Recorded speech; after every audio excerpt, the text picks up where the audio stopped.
Hey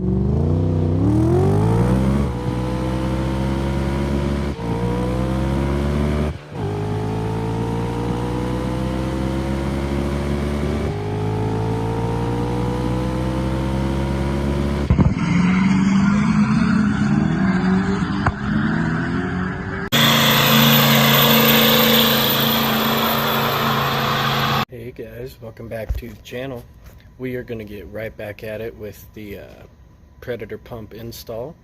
Like I talked about in the last video, we are going to pull that hub back off, get it clearanced out for the 4 crank pulley bolts to bolt it to the fluid dampener, and then we will get it bolted back up, Loctited, get her all cinched down nice and flat, and then we will go bolt the pulley back up on the engine in the truck, and then we will start mocking up the actual pump itself.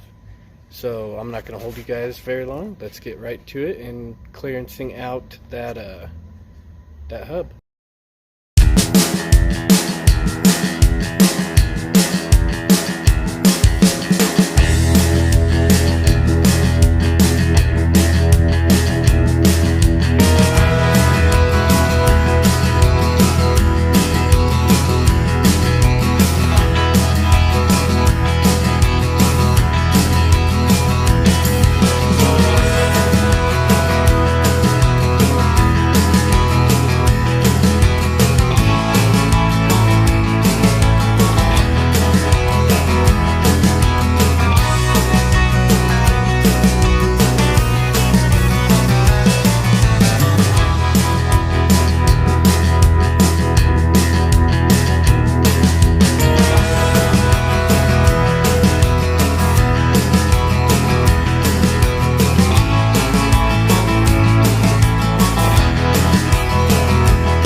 Bam! Look at that, guys.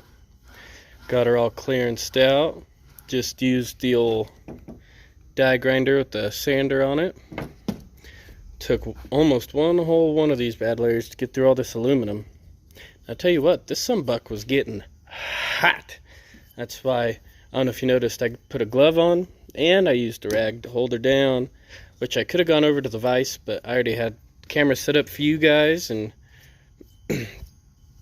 it'll be worth all the pain, I promise. But let me see, my test bolts, an M10, which is what the factory bolts are. Drops all the way down, drops down, drops down. Oh, 4 for 4. Bam! Perfect. So let's get her taken over to the truck, guys, and let's get this bolted up.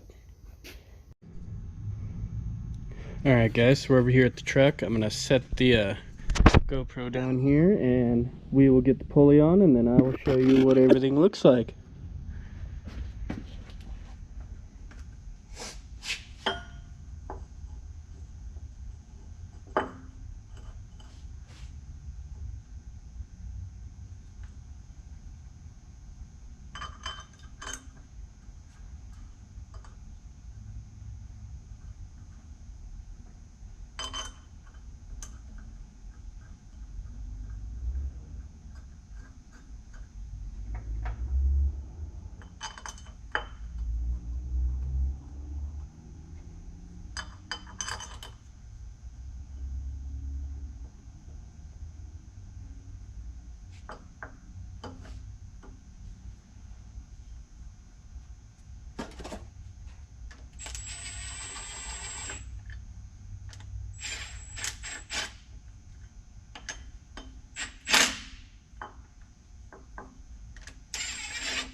So evidently I didn't clearance it enough for a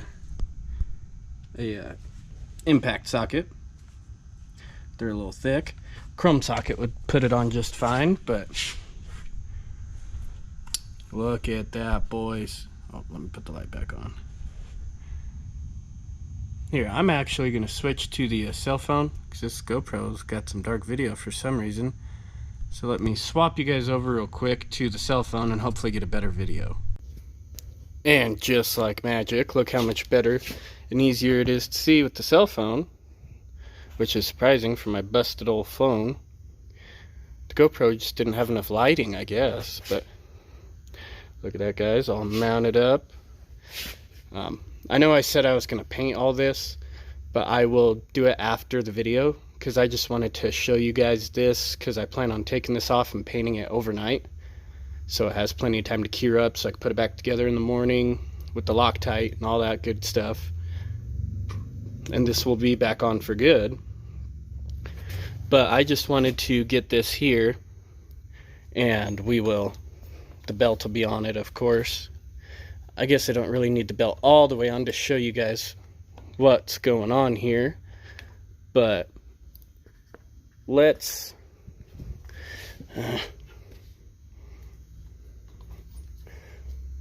let me set you guys down for a second, and I'm gonna put the belt on. It'll be a little bit easier to show you. All right, there. Pardon me. There we go. Got the belt on. The whole water pump and assembly is only held on by 4 bolts, these 2 bottom ones and 2 top ones I just threw in. Because I'm going to take it back off when I put the injection pump on, make sure it's all timed good and all that good stuff. But I figured I could just bolt it on with 4 bolts. That way I could start mocking up this pump while I'm waiting for the big pump. Need to mock up low pump. And just put 4 bolts on it. That way I can put the belt on, know where all the routing would be, like I said in the previous video, maybe lower radiator hose clearance, stuff like that. So I'm going to come back here. Wham! There she is, boys. The Predator. Dum dum dum. But so what I've been thinking is it will probably end up, see, and this is the part, I ought to grab the lower radiator hose, but I know it comes at a 90 and it's pretty close to my idler arm. It actually was kind of resting on it last year, but I need to fab a bracket kind of like that so I can come up and down. I can come along this frame rail with a supply line, and then I can come straight up into the injection pump with the feed line. But it will sit right about there, and I will end up, that bracket spot right there is for the vacuum pump with the factory vacuum waste gates, and since this was a half-ton truck, it controlled the EGR and stuff like that from the factory. But I will end up building brackets kind of off of that to mount this guy, which I don't know, or I don't even know if I'm going to try and use this. I might just end up building one from scratch. But you come right here, pump will sit about there.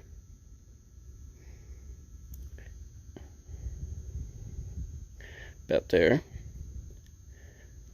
So then I will build a bracket, comes off of there, maybe bolt it straight up to the vacuum pump bracket, 90 out, and then come straight down with a similar bracket like that. You can kind of see it better about there. Like I said, this is on approximate because I'm just holding it. But about there, have a bracket that comes off, or maybe even a 45, because we have a big press brake, so we'd be able to bend a bracket, bolt it straight on here, 45 it, and then come down to the pump, bolt it up, and that would be plenty sturdy. And then I could kind of build something that would slide around the round part of the pump on the back, maybe gusset it up back here to kind of help with the torsional pull at RPM. It'll naturally want to like kind of canter the pump because of the belt pull on it. So I could kind of do something off the back here and come up the back this way. But another thing we can do, let's grab a belt. And this will give us a little bit closer approximation. Get on there. It's kind of hard to do with one hand. There we go. Oh, stay.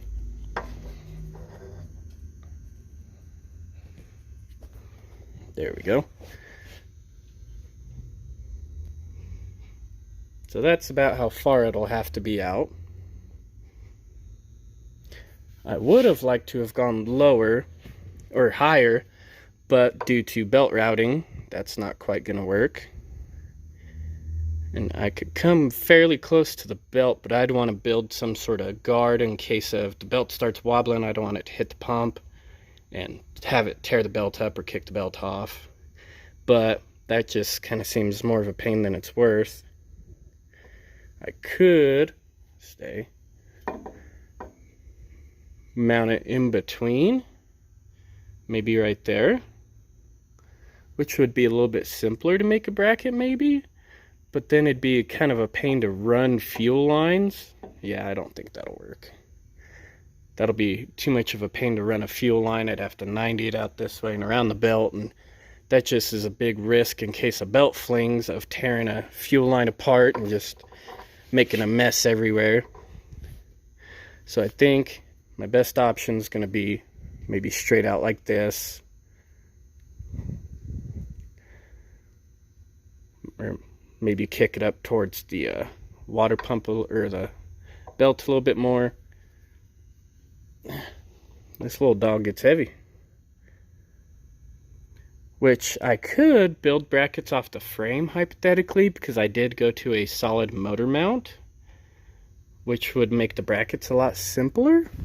I wanted to come down here because that's how Power Driven designed it with the Cummins application, is that bracket actually bolts down here to your oil pan rail, but on a 6.5 it's not flat, so I'd have to make a bracket for my bracket, and then it would get in the way of steering geometry, and it would just be more of a pain than building something custom rather than trying to adapt the Cummins stuff. So right here would also, but see, then that would, I think, give me issues with the lower radiator hose unless I made a custom hose, which I'm not opposed to, but if I don't have to, I'd like it to be an easy one to replace. If I was out of town at a race or something and I need to run to a parts store, it's still the factory, it's a factory lower radiator hose for like a 92, 93 earlier 6.5 without the degas bottle. So it would be an easier hose to buy opposed to having a custom one. But that might be the only option. We're gonna have to get the lower radiator hose up here and see where that bad Larry sits, and that'll give us a better idea, I think. Let's set that guy there. See if I can remember where I put the hose. That's upper. Oh, I bet the lower's still on the radiator. Dadgummit. Sure enough is.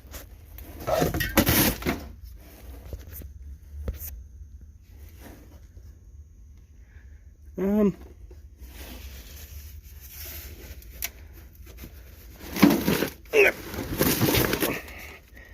guess the clamp is off. There we go.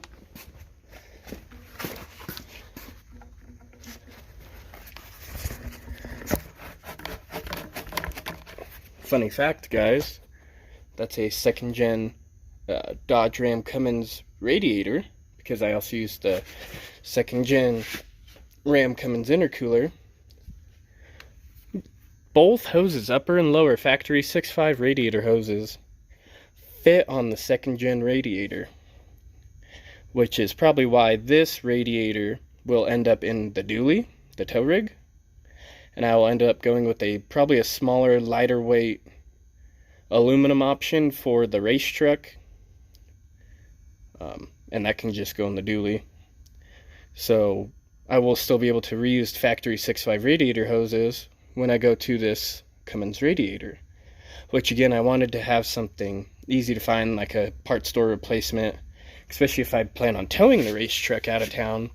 Having good availability of parts for the tow rig is a lot more important than the Racetruck, because the tow rig's what gets you there and home. So now that we have this hose up here, it sits just like so. Now let's see where the pump sits.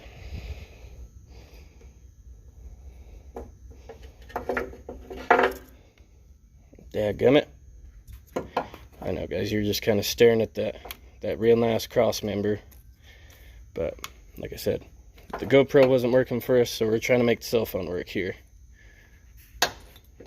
Oh, now I done it.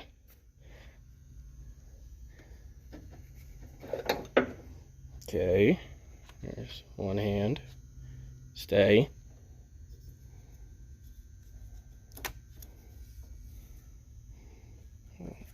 Now we got it, boys. Nope, stay. So yeah, it's gonna be dadgum close, but right now we are hitting the radiator hose, and the pump is a little cattywomp. The belt's about straight, but as you can see on the crank pulley, it is a little cattywampus. So, we're gonna have to figure something out on that. Might have to source maybe a longer belt to kind of kick it away from this lower radiator hose, get it further over here. Or there's not really a way to clock that hose anymore. It's so close, guys. Like I said, if I come right up here to the belt, like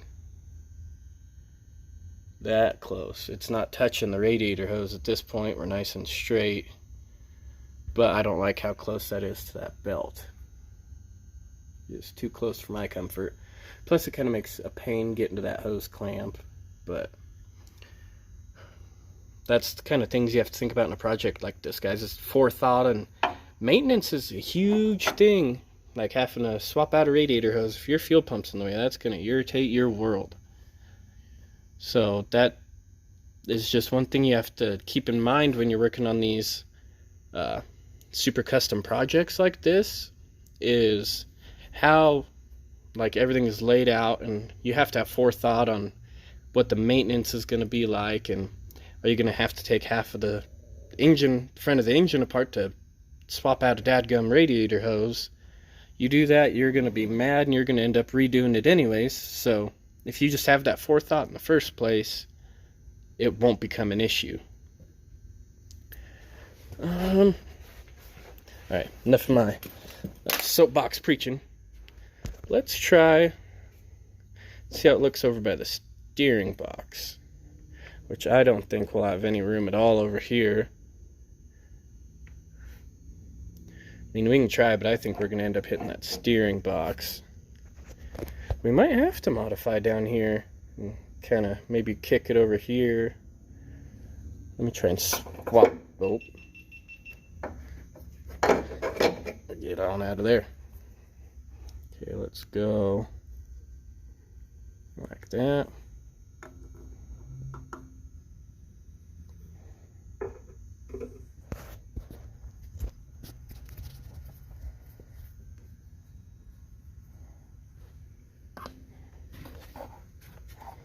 Oh, that's actually almost perfect. And I can turn the pump either that away, but then it's kind of all fished up with all those lines. If I kick it down like that, I can run fuel lines down along here, which I also thought about in this empty spot in between these frame rails, mounting my new filter heads, because previously I had a fast, as everyone knows, and those were my fuel filters, and now I'm getting rid of the fast, so I'm going to I have two filter heads that will actually be able to run fast filters, but I have to figure out a place to mount those either closer to the fuel cell or up here, which would make priming easier, be able to fill the filters and all that kind of good jazz if I have them kind of up here, which if I did that, it'd be short line from the pump to the filter heads and then back to the fuel cell that way. But I think it might have to go here, guys. I don't see room anywhere else. Which there's a couple brackets that come off the block to the power steering pump, but they mount to the water pumps, so I haven't mounted that completely yet, because like I said, that's just mounted by a couple bolts.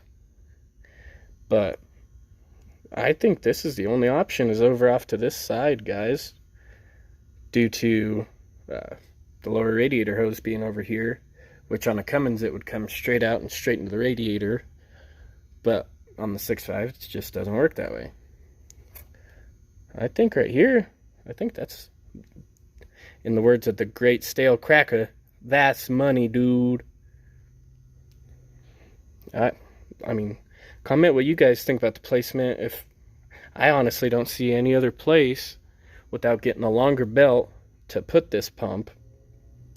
And this keeps it down, out of the way. Nothing's going to interfere. It kind of protects it in a way as well.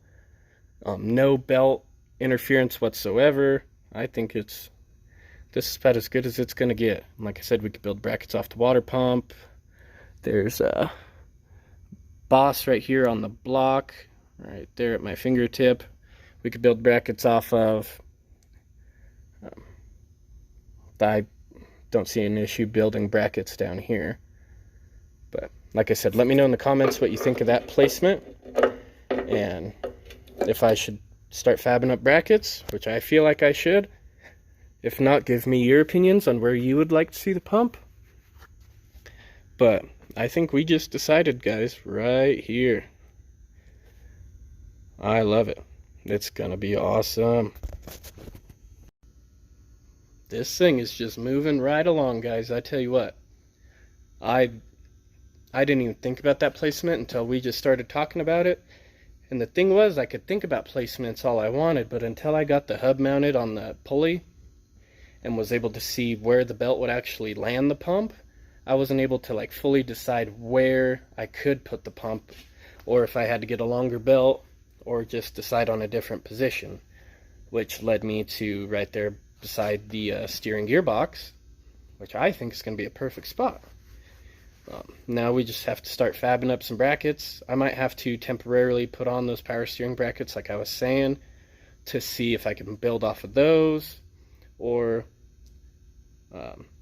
I know it has solid motor mounts, but I would still like to have it mounted to the engine in case of a motor mount failure or something of that nature. The pump would still be with the engine. I wouldn't have to worry about it flinging the fuel pump belt and running stuff dry, stuff like that. But yeah, I love the position on that, guys. This was part 2. Part 3, we will be getting those brackets tacked up, and we'll figure out mounting pumps, mounting filter heads, maybe. That might be part 4. Part 3 will definitely be getting the pump mock mounted, maybe tacked up, and that will actually give us a chance to practice out the new TIG welder. They always say invest in yourself, so got a TIG welder and just trying to better myself every day, better the truck every day, and that will be a big step in it. So that will be able to give me a little bit of practice TIG welding that bracket together. And I plan on redoing all the charge piping. That's the main reason why I wanted the TIG welder, was to make some nice pretty piping, maybe even some aluminum piping to lose a little bit more weight, because we all know the 6.5 isn't going to make as much power as everyone else, so I need to be lighter. It's worked out for me so far. But thanks for tuning into part 2, guys. Part 3 is going to be even better. I'm really excited how that hub turned out on that pulley. Turned out perfect. I'm surprised I got it first try, but I guess a blind dog gets a bone every once in a while, and a broken clock's right twice a day. So this was my, I don't know, once or twice, maybe. Who knows? But I can't wait for part 3. Definitely stay tuned for that. We will be getting this pump tacked onto this engine somewhere. Well, we kind of know somewhere. We just got to figure out how. But definitely stay tuned for part 3. Hit that bell and it'll tell you when I post part 3. Like, subscribe. Like I said earlier, comment how you feel about the pump mounting position, how you feel it's turning out so far, how you think this pump's going to work. Let me know in the comments. Like, subscribe, share to everybody. Thanks, guys, for tuning in, and I will catch you on the next one.